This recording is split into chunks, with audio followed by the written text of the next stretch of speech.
How to remove people in 30 seconds with Photoshop. Duplicate layer.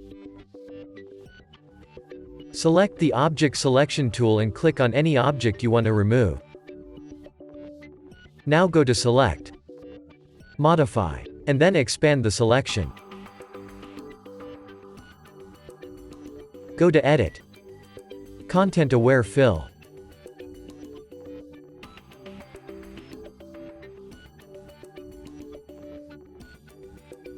Choose settings according to your preferences and hit OK. Press Ctrl+D to deselect the selection.